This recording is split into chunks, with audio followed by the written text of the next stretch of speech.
All right. Hello. Welcome back to Zyorhist Codes. It's been a minute since I've done any of my coding streams.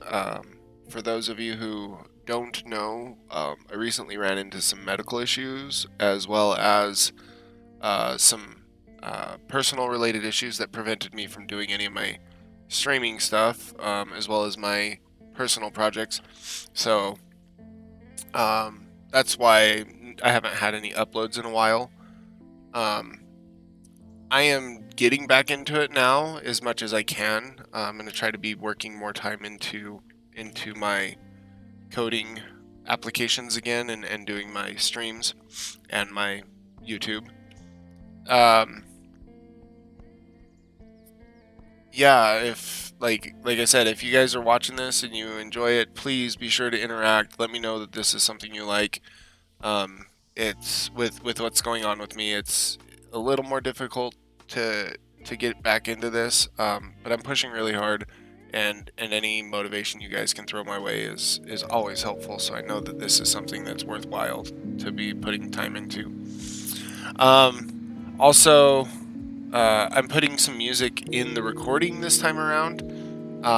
One of my favorite places one of my favorite developers has released some free to use music, so I am listening to music in the background now, so that way you guys can hear it. If you want links or whatever, I can link them in the videos description. I'll probably link it in the videos description just so that way it's there. But yeah, so enjoy the music. It's pretty soothing for the most part. And if you like it, I'll continue. So I'm going to pick up where I left off. We're doing Advent of Code, day 3.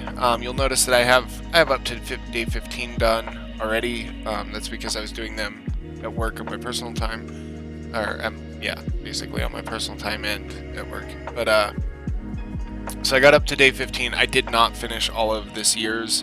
Again, there was a lot of stuff that ended up happening, so I didn't get all the way through that, but hopefully we'll get all the way through that in this video series, and you'll see all the way up to day 25 done. But we're going to back up with day 3. So as before, we're just going to start by adding a new project. We're still going to stick with console apps. This would be day 3 stream. I believe that's what I was calling them, right? We'll find out. We're still going to stick with .NET 6. There we go. Okay. I wanted to do some dependency injection this time around, but it doesn't look like that's going to be doable, really. Mostly because with console apps, they run in the base program.cs, and it's hard to do dependency injection without having a secondary class to do all that with. So I won't be able to do... Will I be able to? I might be able to do an interface. We'll see if I can do an interface. We definitely will run services. I believe I've been running services in the previous projects. Yeah. And we just instantiated it instead of injected it. So like in my previous projects, you'll see that like my service, I started a new service here that's an instantiation. I'm not going to be able to inject it, as I said, but I'm going to try to see if I can do something similar to that with an interface instead of just the base service, because realistically with any services, you want to use an interface if you can. So that's going to be the goal today. If not, then we'll just do like we've been doing and use a service. So that's going to be what we're working on. I do want to make sure I set my startup project as the day 3 stream, so that way when I'm testing, it's going to be the right stuff. So let's pull up the problem for today. So as I said, picking this up from where I left off, the problem today says the submarine has been making some odd creaking noises, so you ask it to produce a diagnostic report just in case. The diagnostic report, which is your puzzle input, consists of a list of binary numbers which, when decoded properly, can tell you many useful things about the conditions of the submarine. The first parameter to check is your power consumption. You need to use binary numbers in the diagnostic report to generate two new binary numbers, called the gamma rate and epsilon rate. The power consumption can then be found by multiplying the gamma rate by the epsilon rate. Each bit in the gamma rate can be determined by finding the most common bit in the corresponding position of all numbers in the diagnostic report. For example, given the following, consider only the first bit of each number. There are 5 zeros and 7 ones, so since 1 is the most common, the first number of the gamma rate is 1. The most common second bit is 0, so the second bit of the gamma rate is 0, and the most common value of the third, fourth, and fifth is 1, 1, and 0, respectively, and so the final three numbers are 1, 1, 0, therefore leaving you with 1, 0, 1, 1, 0, or 22 in decimal. The epsilon rate is calculated in a similar way. Rather than use the most common bit, the least common bit from each position is used. So the epsilon rate is actually the opposite of that one. So 0, 1, 0, 0, 1, or 9 in decimal. Multiplying the gamma rate 22 by the epsilon rate of 9 produces the power consumption of 198, sorry. Use the binary numbers in your diagnostic report to calculate the gamma rate and epsilon rate, then multiply them together. What is the power consumption of the submarine? Be sure to represent your answer in decimal, not binary. So we need to convert it back to a number. So, let's start by copying this. And then we'll also copy our puzzle input, just as we have done in the past. So let's go back here. We do want a data folder because we're going to save all of our data in a data folder. We want our test data text file.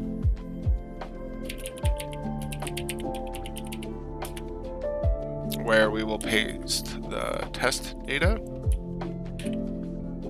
Boom, there. And then we also want our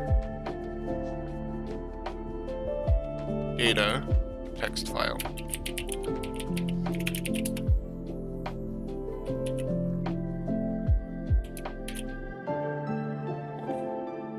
Alright, so that'll take care of that.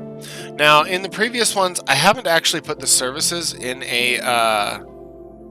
in their own folder. Realistically, you should be putting your services in a folder for organization purposes. So I'm going to create a services folder, and personally, I like to keep my interfaces inside of my service. Oops, that's not what I want. I like to keep my interfaces inside of my services folder because that's just how I like to do it. So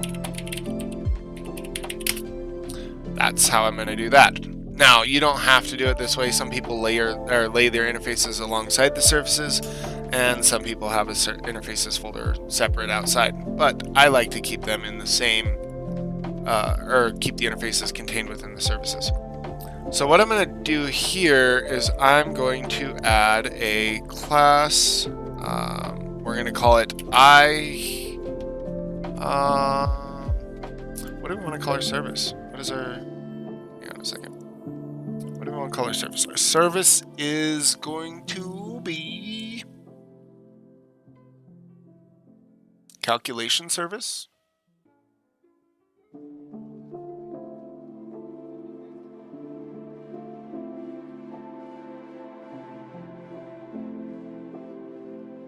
Well, what does it say? We'll go with this. Let's look at what the thing said.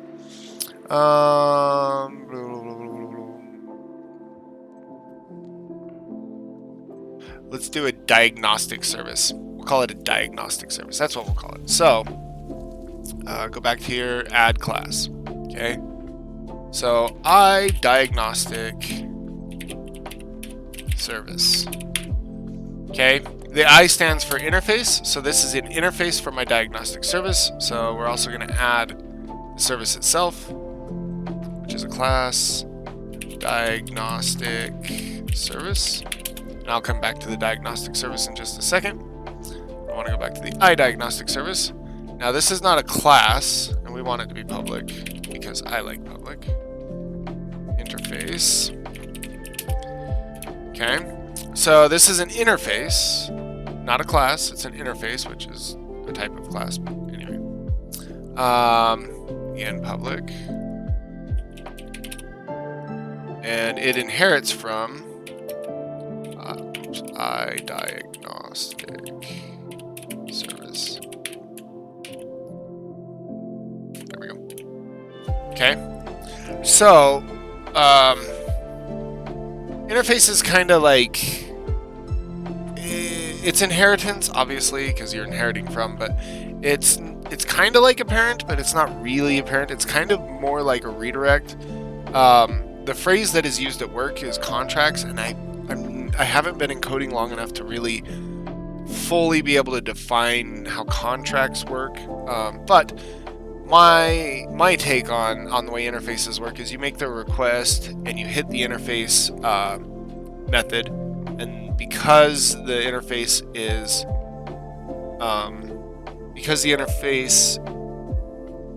set up to match the service, it then passes that to the service. The service does it. So the contract or the interface is basically it basically says what a method expects and what it kicks out, and that's really all it does. And then the service itself does the logic of what the interface is handling. Okay. Now, I believe, and I could be wrong. This is why I'm saying we need to test it. I believe that this needs to be injected in order for it to work. So I don't know if this will actually work in with instantiation. So before I get anywhere with it, I want to try. So public I diagnose.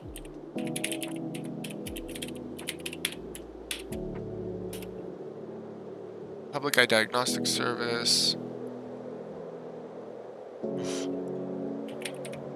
Oops. Still want that. We want underscore diag.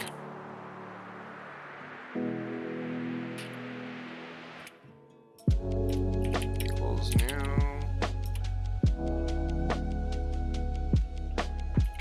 Does that work? No, that shouldn't work.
Namespace cannot directly contain members such as fields, methods, or statements. Not using.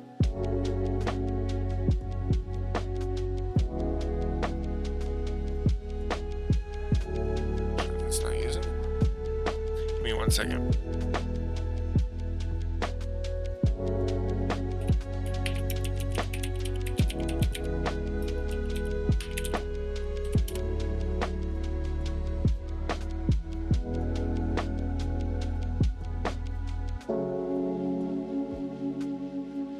I don't want a course.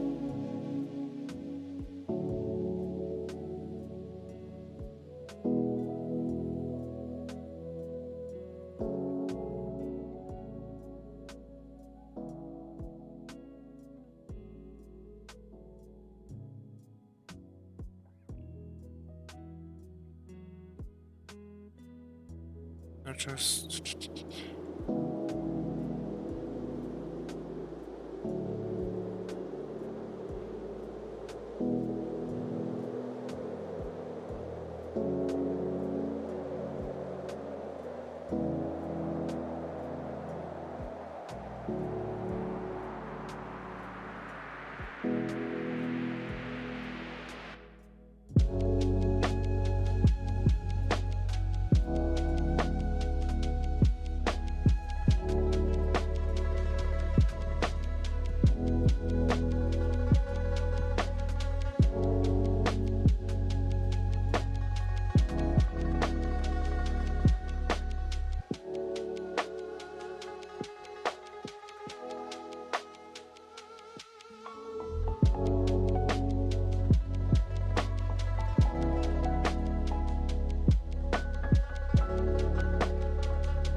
No, it looks like you instantiated it the same way you instantiate the service. So we're not going to use an interface.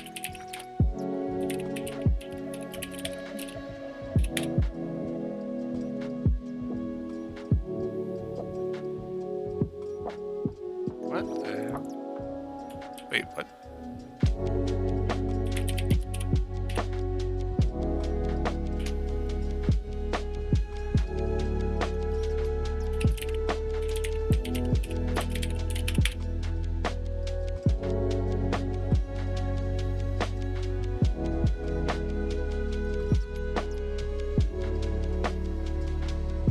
Oh, I don't need it to be public.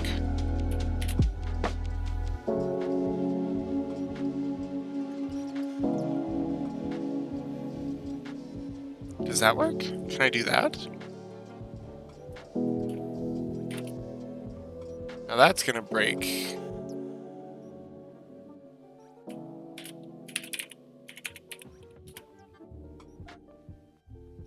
Yeah, that's not gonna work. That might work. That might actually give me what I'm looking for.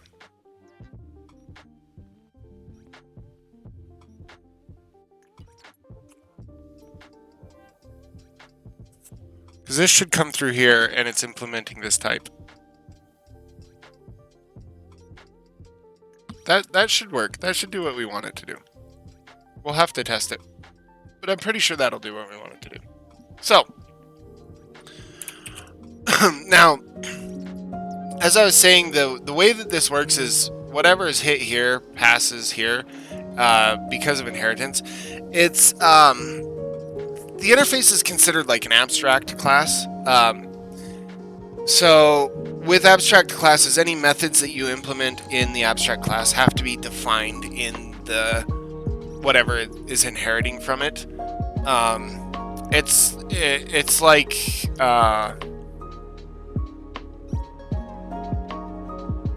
the parent doesn't actually define what the method does. The parent just says that this method will exist on my classes, and all of my classes have to use these methods. So that's like that's how you know, like when you use an interface, that's how you know what you're getting in and out of the interface. So the methods that we're going to define here in diagnostic service, they have to exist in the interface and the diagnostic service, and they have to match. This is really useful if you're doing class libraries or any of that. So like if you're going to design a class library and then import that into multiple projects, like you want your interface to clearly define what the methods are that are going to be used within that library. So that's one of the best parts about class libraries or about interfaces. We don't, at my work, we don't use them that way much. We could easily convert over to doing that. But what I do, the interfaces are more used to separate the incoming or the base logic from the finite, or I don't want to use the word finite, from the minuscule logic. Okay, so like what we do, we handle a lot of broad requests like, hey, I need to put these 25 orders into our database, and so our front end is like, okay, we're going to take in these orders, we're going to sort them out, we're going to handle them, and then it passes into the interface, which then goes to the service and says, I need you to post this order, and then this order, and then this order, and the service handles individual orders pretty cleanly, and lets you know, like, did this one work? Did this one not work? Did this one have an error? Was it whatever? Right? So that's the way we use them at my job, but that's not necessarily the only way to use them. But that kind of gives you an idea of why I'm doing, like, what I'm building this around is to help people with the idea of using interfaces, using services, so that way they can kind of separate out, it's part of solid. You want to separate out your logic types and your focuses for each piece of logic. All right, so as I said, we're implementing an interface. I don't know 100% that it'll work, but it should. Let's go back to our problem. So we need to find, at each digit, we need to find what is the most common digit here, okay? So let's just get our base read data stuff real quick. We want to... So this will, again, as before, this will read our data. We're going to read it all the way to the end of the file. We're going to start with our test data. Now we need to be able to tell our test, or pass our test data over to our diagnostic service, and get data, or get the information about that from our diagnostic services. So our first step is going to be, we want a method, so public. We don't know what it's going to return yet, so we're going to just leave it as void. And we're going to call it, what do we want to call it? We want to call it find most common? Yeah, we're going to find, yeah, we want to find the most common. And what we're going to pass in is a list of strings, because that's what we have. We have our list of strings, and that's going to be called list. And then we need to find the most common at a specific position, not what is the most common number combination, but what is the most common digit at a specific position. So we're going to do an int position. Okay? And we're going to return. All right, so now this is a method that's not in the interface, which I think I said before, it has to be, they have to match. That's not true. The child can have more methods than the parent, but the parent, all the methods in the parent have to be implemented in the child. Okay? So right now this would work, but we need to make sure we put this in the parent too, so that way the interface matches, which we will do once we figure out what we're returning. What are we returning? We want to return an integer, I believe, right? Because we just want to find what is the most common integer number at that position. So at that position, we want to return an int. Cool. Right now, we're just going to return 0. We will write this out in just a second. But now we can take this. We only need this much. We don't need to do the public. Go up to our parent, our interface, and boom. Now the interface tells it that this will have to exist on my child. My child already has it, so that's fine. Okay. Now, if we were to go back to our program, we should be able to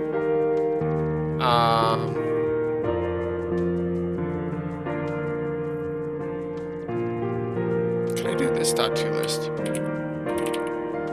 Oh, that would be so much better.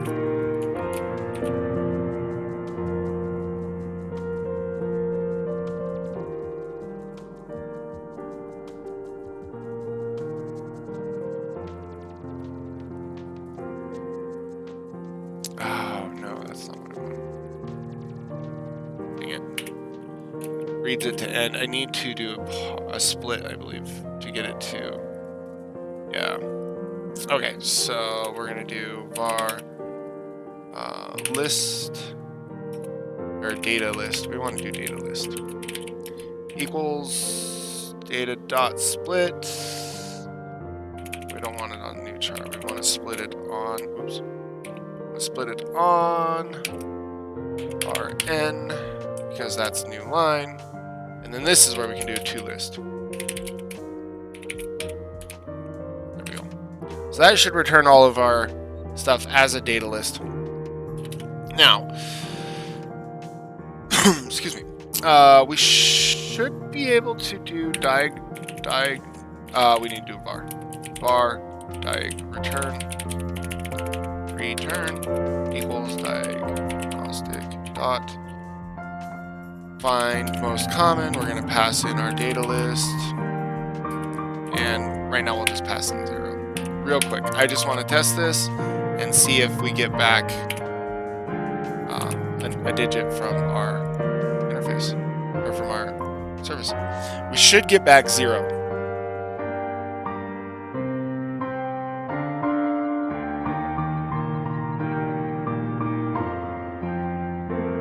Oh my god, Visual Studio is going to be a pain about this, isn't it?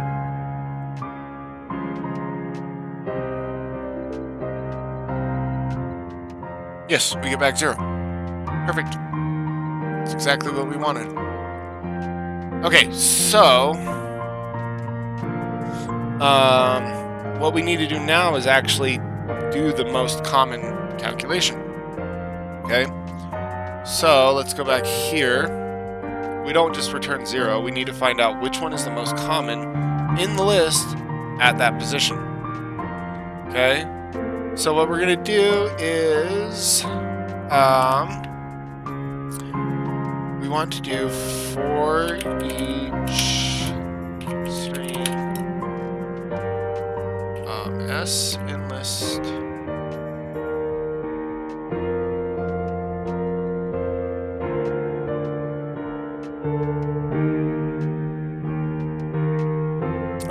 here we go. We need int count. We'll just do a count equals 0. And then if s dot, or not dot, at position equals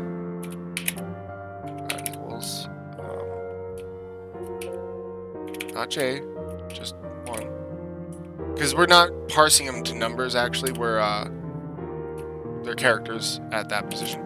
So what we're going to do here is we're going to say that our count is going to be like a sway bar or whatever. So as you go up in the number of ones, the count will move away from 0 in the positive direction. Whereas if we get zeros, it's going to go towards in the negative direction. Okay, so if it's 1, we're going to go count plus plus. Now, if it's negative,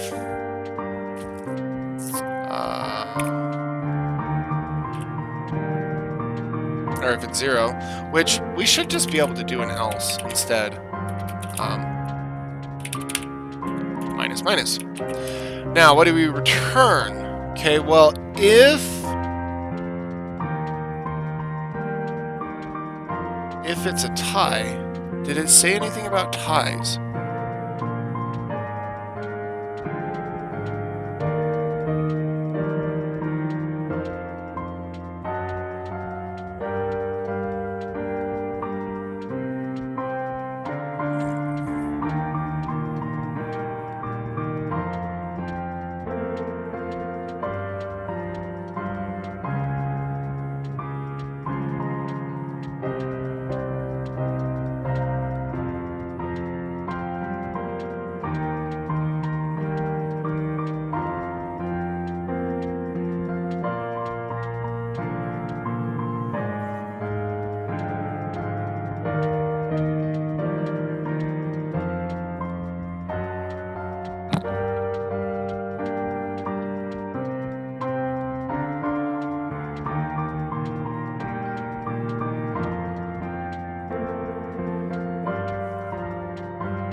It doesn't say anything about ties. So I don't think that it can be... Because, like, if you have a 1 and then a 0, you're back at 0. But that's a tie, so you don't... What would you return? Would you return 1 or 0?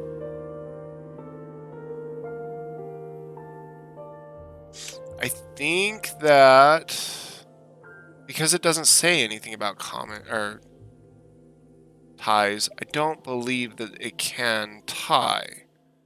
Which means that in this, you return So,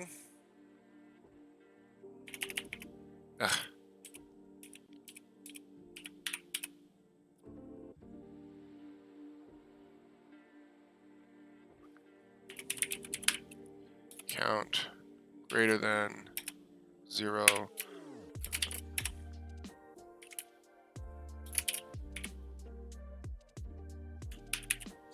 Okay, for those of you who don't know what this is basically an if-else statement. So if the count is greater than 0, return 1, else return 0. Okay, this is an interesting way of doing it. Some people don't understand it. I believe it's called a ternary. But basically, this is your if statement, and then this is the true, this is the false. So if it's greater than 0, return 1, else return 0.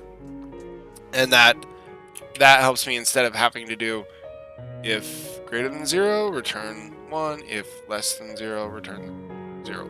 Okay. So using our test data, we should be able to now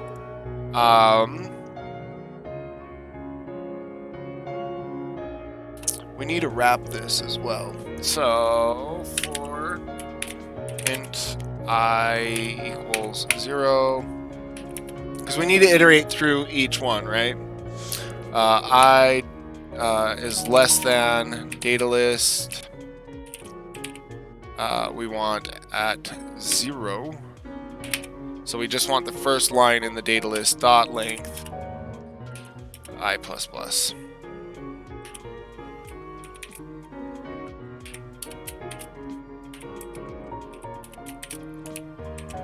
All right, and then we want to return or pass an I. So this should iterate through each position and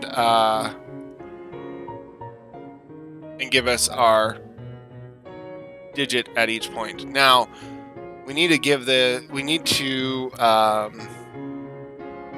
create a string or something to hold this number.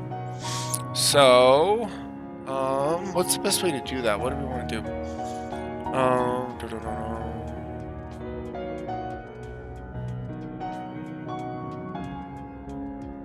Ooh, we could do an array. That would be easier. So we want int array.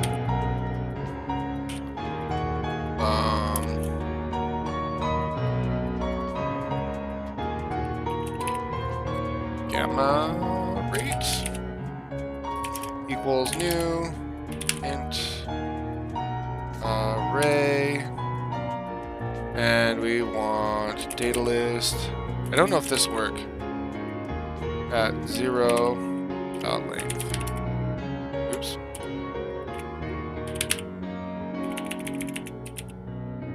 I don't think you can initialize an array that way. Maybe you can. Okay, so gamma rate at I equals diagnostic return.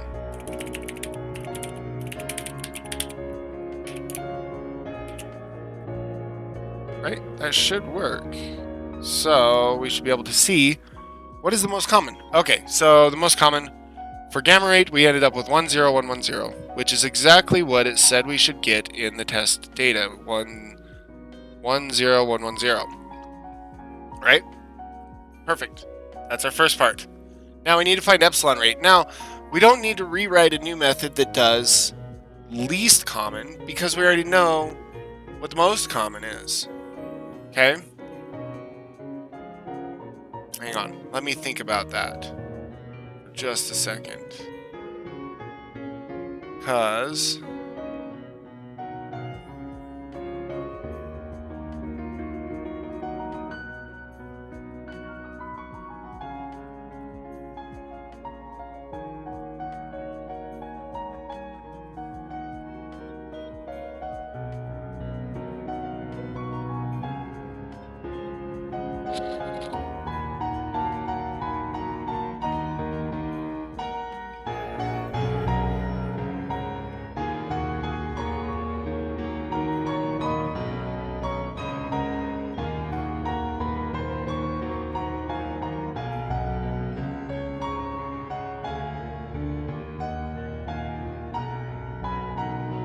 Oh, okay. Sorry, because I've done part 2, I wanted to make sure that I wasn't missing something. No, you shouldn't need to do a least common method, okay? We don't need to find least common. And here's why. It's because you already know what the most common is, and the least common is the opposite of that. So if you have 1, 0, 1, 1, 0, the least common is going to be 0, 1, 0, 0, 1, because the opposite, right? So we're going to do a new array, int array, gamma, or epsilon rate, right? Equals new int array, data list, not. Still want to do 0. Totally. Cool. Now,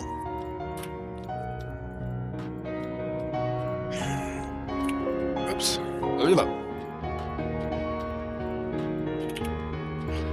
Now this one's easy to do. We can do epsilon rate I equals diagnostic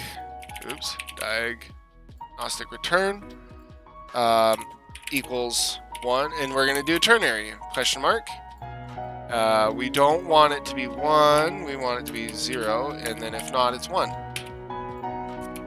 So what we're doing is flipping it. So if diagnostic is 1, set it to 0. If not, set it to 1. Okay, so if it's 1, 0. If it's 0, 1. Right? It's pretty simple. So if I look at this, these should match up perfectly. It should be 1, 0, 1, 1, 0, and 0, 1, 0, 0, 1. Perfect. That's exactly what we wanted, right? Cool. So part 1, we're halfway done. I believe we're halfway done. Now we just need to convert them to binary, or decimal, whatever, or from binary to decimal, sorry, and then multiply them by each other. Okay? Super easy. Super easy to do at that point. Now, do we want to use... Oops, my bad. Do we want to use a separate method for calculating power?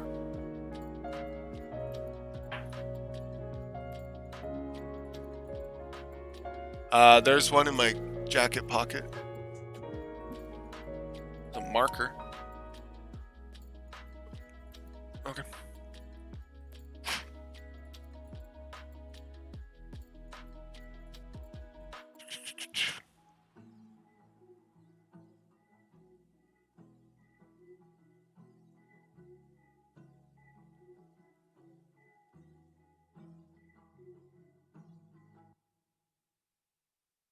Is this me converting it from...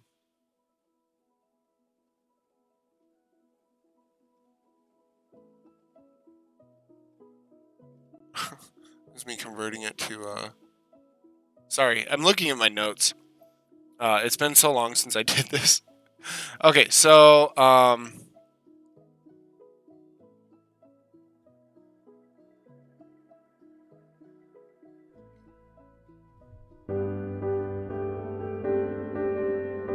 what did I do?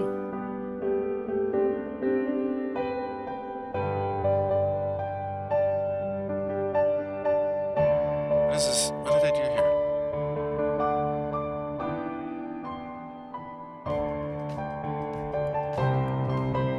Oh, okay, that's what I did. Okay, and then... What?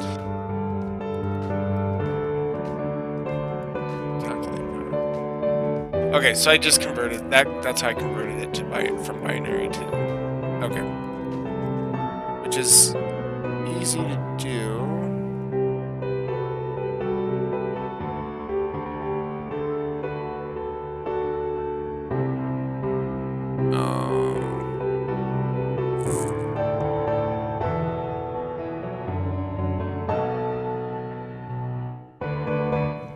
Okay. Alright. Well, that's fine. We can do that. Okay, so we're going to do another method in our interface. This is also going to return an integer. Okay? And what we're going to do is we're going to go calculate decimal. Okay? I am sure, I'm 100% sure that this is there is a, I'm 100% sure there is a, what do we call it?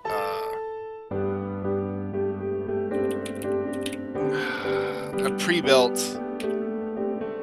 library that'll handle this. I'm sure there's a method. I'm sure there's got to be a way, or there's got to be a method that already handles this. Convert from binary to integer. But for the sake of doing it, like you'll see here, I have an error. It's because I don't have that method implemented yet, which is what we're gonna do here. Anyway, I'm sure that there's a way, a library that already does this, but for sake of knowing how to convert from binary to integer, I'm going to do it. So we're going to return an integer. It's going to be, what do we call it? Calculate decimal.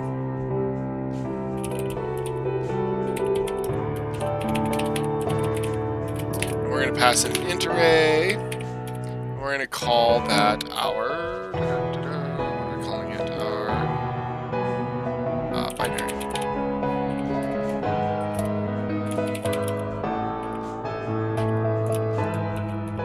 Okay, so what we're going to do is we're going to iterate through each digit of the, we're going to iterate through each digit of the array, okay? And we're going to multiply it by 2 times, or 2 raised to the power of its position, okay? Does that make sense? I hope that makes sense. Alright? Because the way binary works is the first position is actually 1, which, anyway. So, 2 at position 0, 2 times that number raised to the power of 0, because you're at, you're at the 0 position. So, 0 to the power of 0 should return 0. I believe, I'm 90% sure 0 to the power of 0 returns 0. But any other number returns 1. Right? So, then you go to the next one, you're at position 1, so that counts your 2's. So, if there's a 1 there, that is 2 to the power of 1.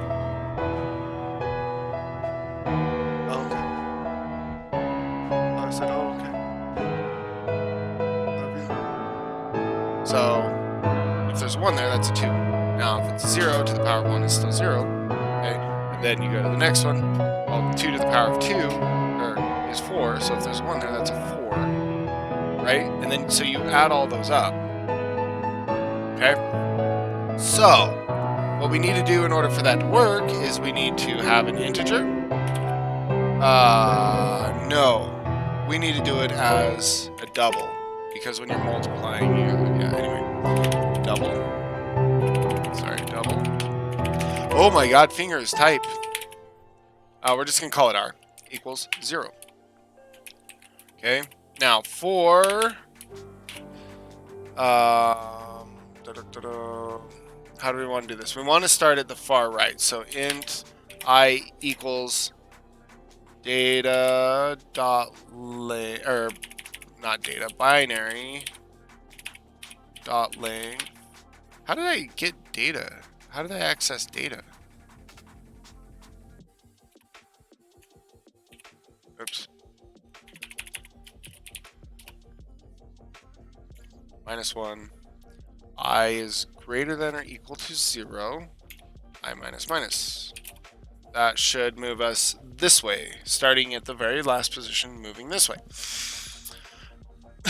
Now, what we're going to do is R plus equals, so you're going to add in the number at that position.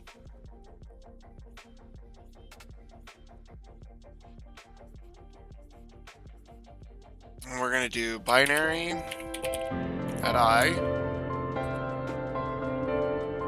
times math.pow. Math.pow is exponents calculator. This is why we have to do a double, because you have to pass in the double. So the first number we're going to pass in is 2. And we're going to do it at... should be able to do it at I.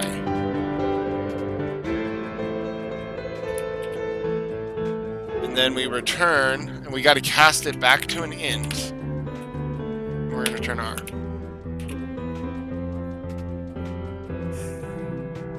Now let's see if that's... That should do exactly what we're going to want it to do. So... we're going to go var gamma power equals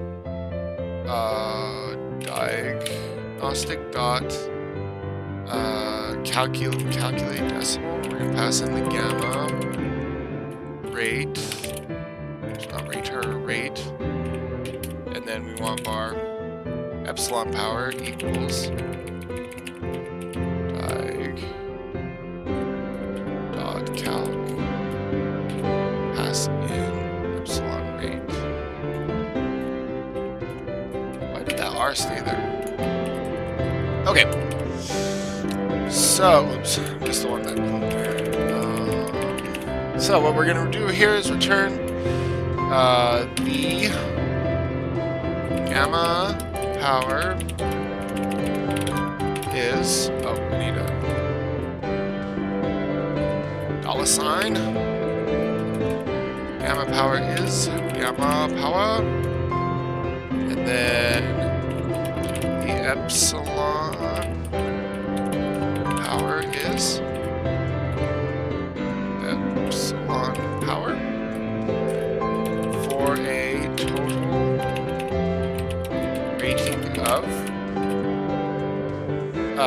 gamma power times epsilon power. And this should tell us if we're right.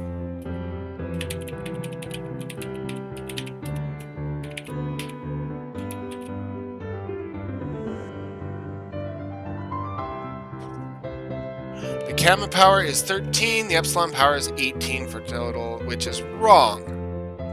So let's figure out why it's wrong. Our converter here is not right. So let's debug it. Okay, so we know our first number is 10110. So we're passing in 10110, I believe. We should be passing in 10110, okay? So right now R should be 0 because 0 to the power of 2. Why is I equal 4? Oh.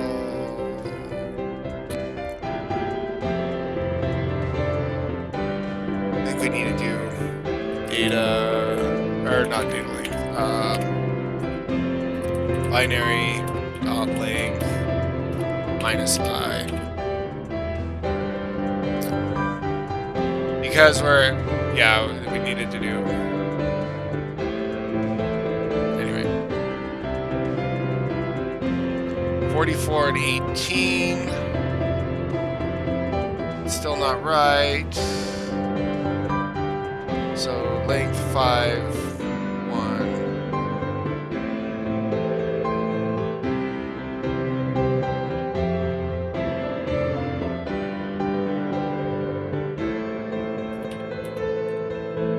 I need to do minus 1. Okay, that's fine.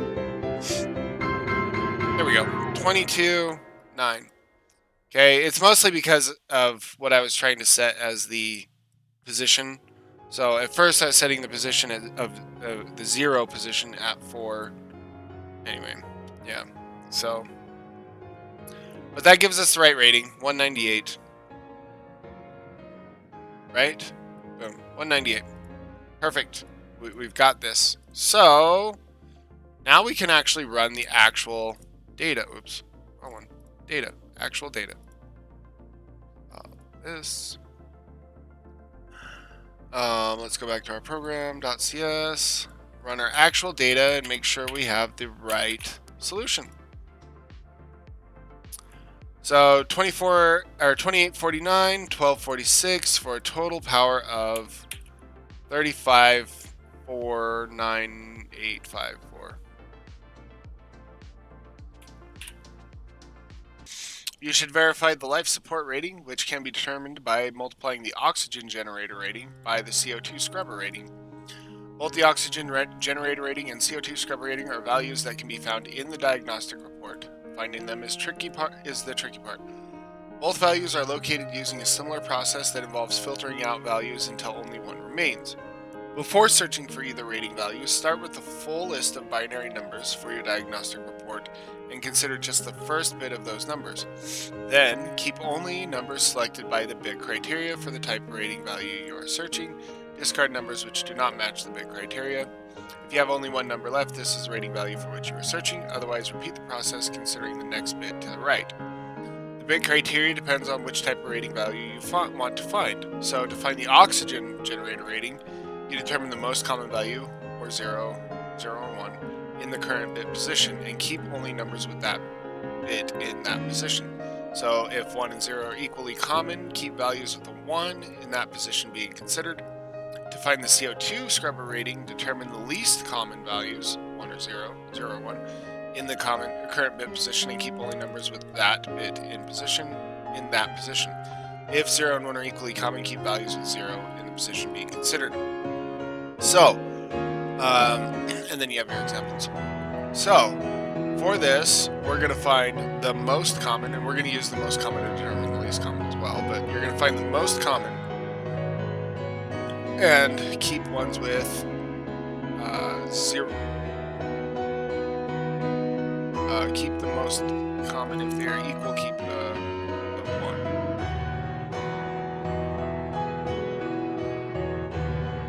And then find the least common. If they're equal, find one with the 0. Okay?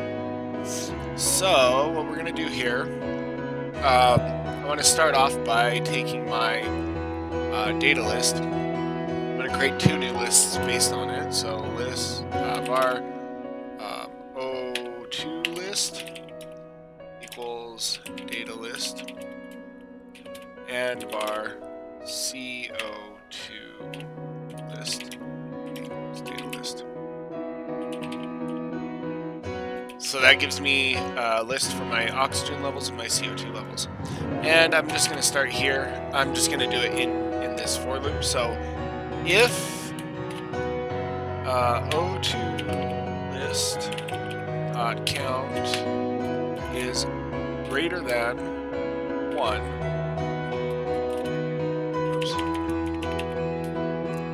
so if there's more than one number in the O2 list, what we're going to do is we're going to find the most common. So O2 list equals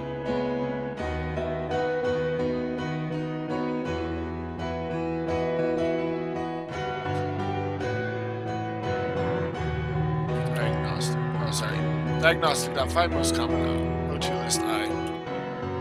So we're going to find the most common in the O2 list.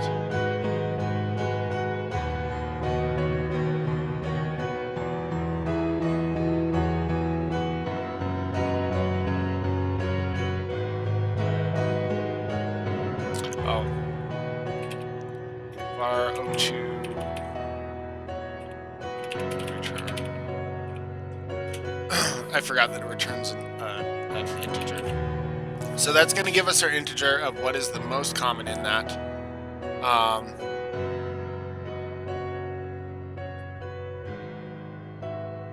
Do I have anything for...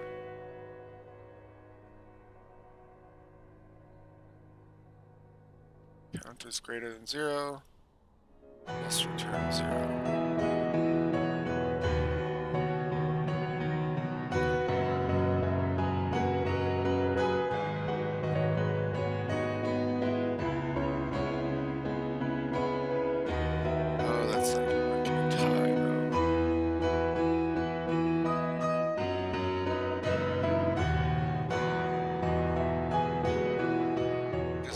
Tied, you return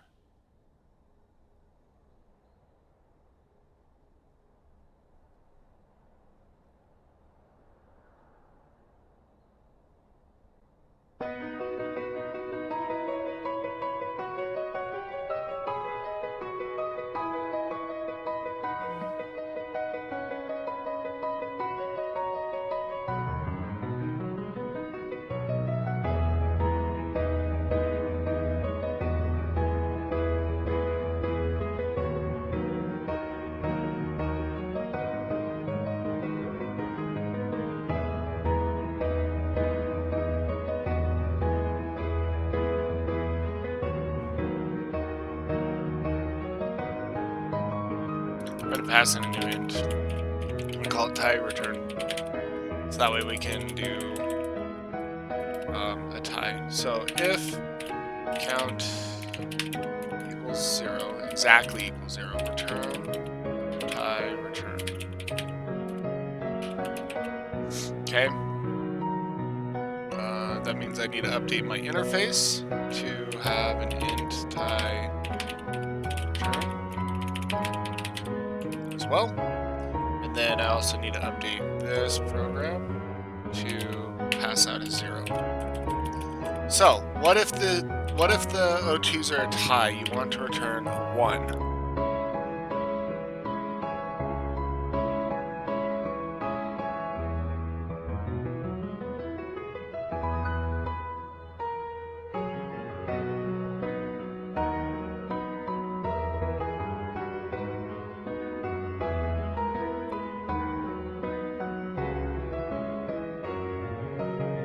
Okay, and then what we're gonna do,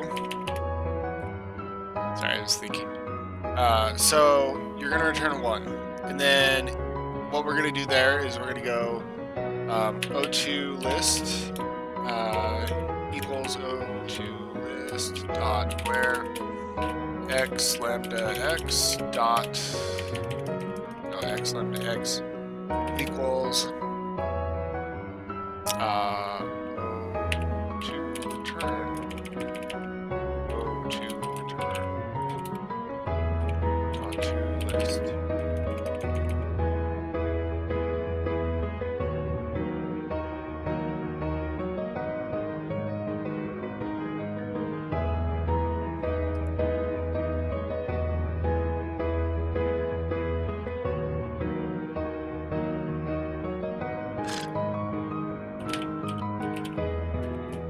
need to turn this string into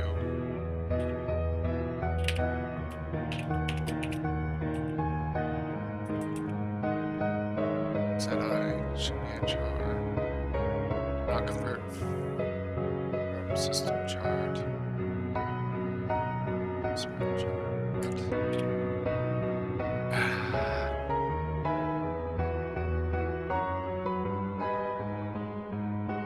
That's not working.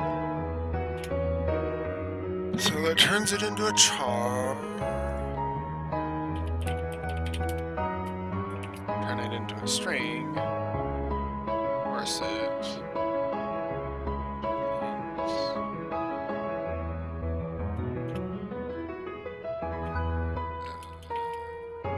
Well, it'd help if it was so x.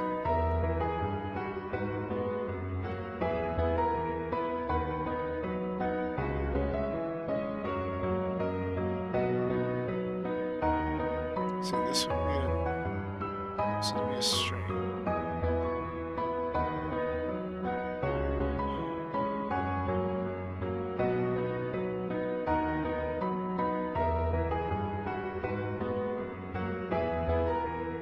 Can I do x at I? Dot to string. Do dot to string.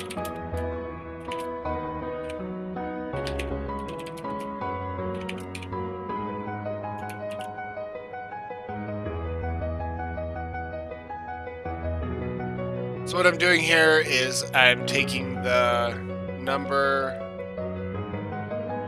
getting the 1 digit at that position, making it a string, comparing it to O2 return at a string. And then I'm getting all those ones as a list. So I'm just taking out all the ones that are not that are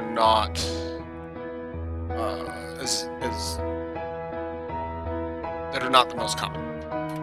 And then for the CO2, it's the same thing, but we're doing it the other way around. Is greater than 1.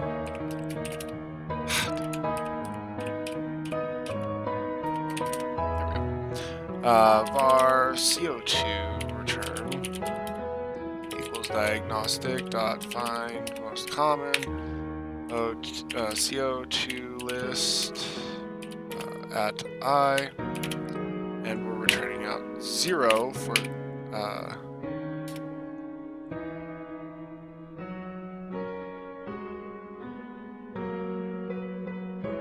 times.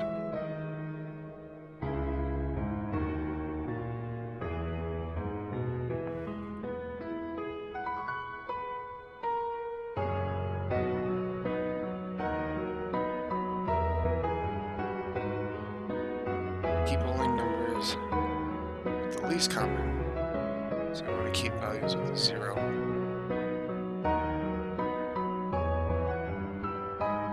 Wait a minute. So if the most common is tied, return 1. Return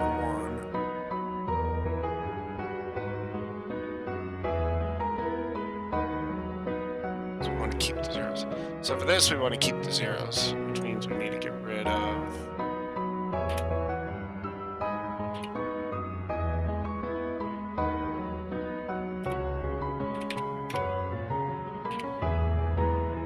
and I'm gonna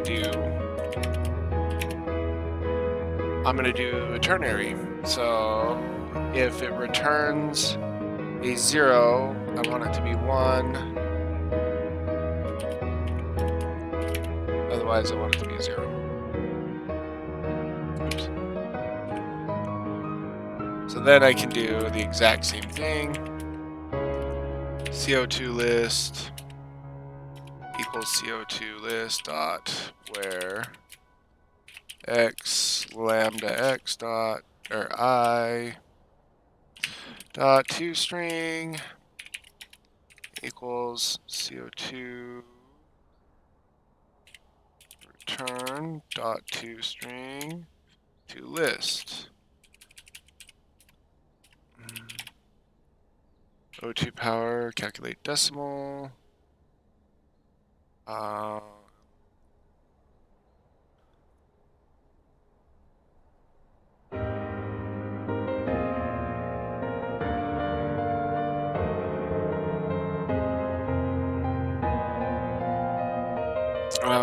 need to do the thing.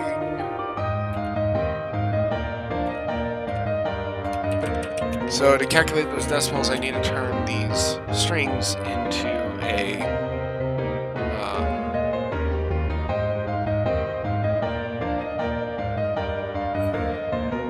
thing called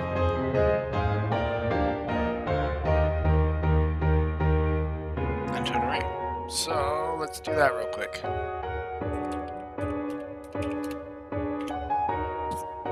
No. Because it is bedtime. Go lay down, or I'm going to tell you to go to bed downstairs.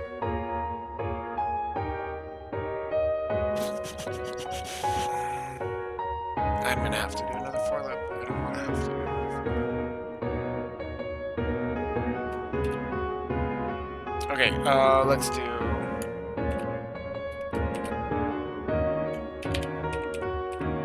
Before I do that, let's start my arrays. Int array. O2. 8.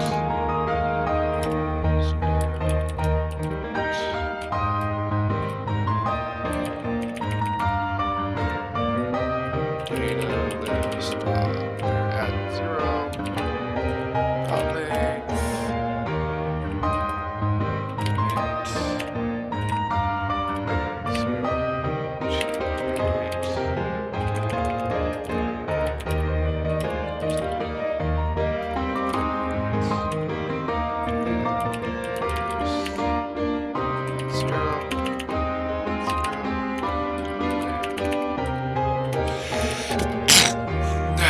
Excuse me. Okay, and then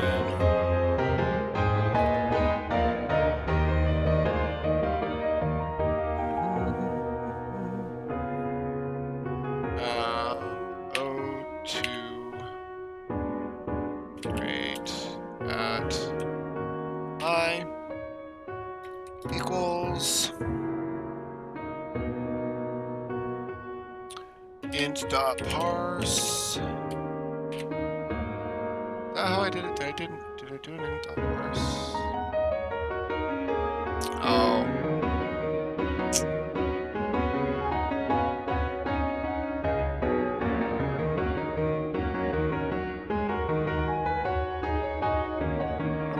use that method again.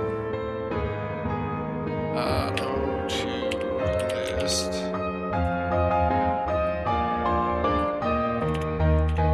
First.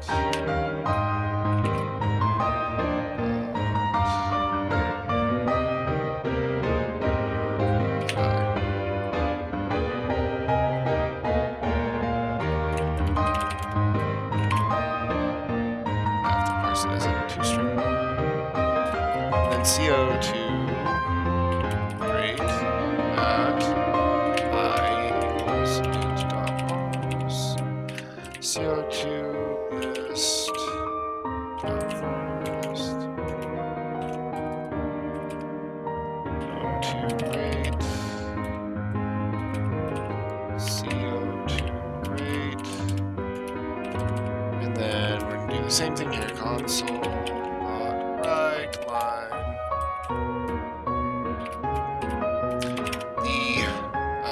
What is it? The life support rating, or no, we need to do the oxygen rating is O2 power. The carbon dioxide rating is CO2 power.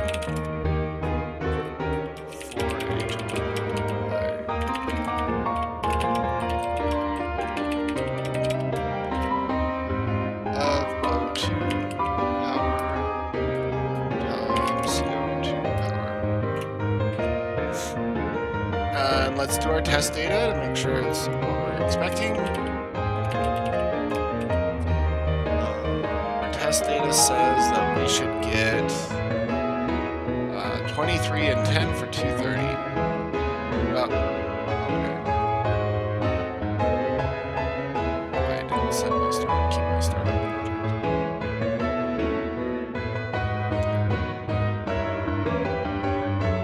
So 23 and 10 for a total of 230. Let's do it with our actual data. Run it. And we have 37, 6, 5, 3, 9, 9. Let's see if that's right.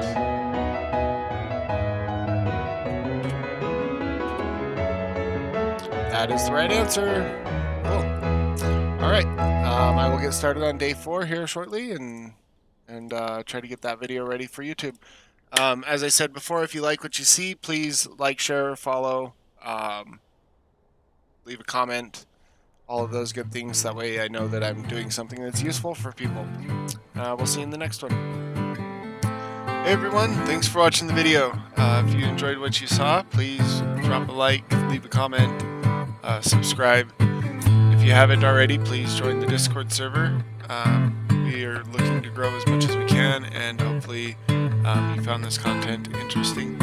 Hope to see you in the next video.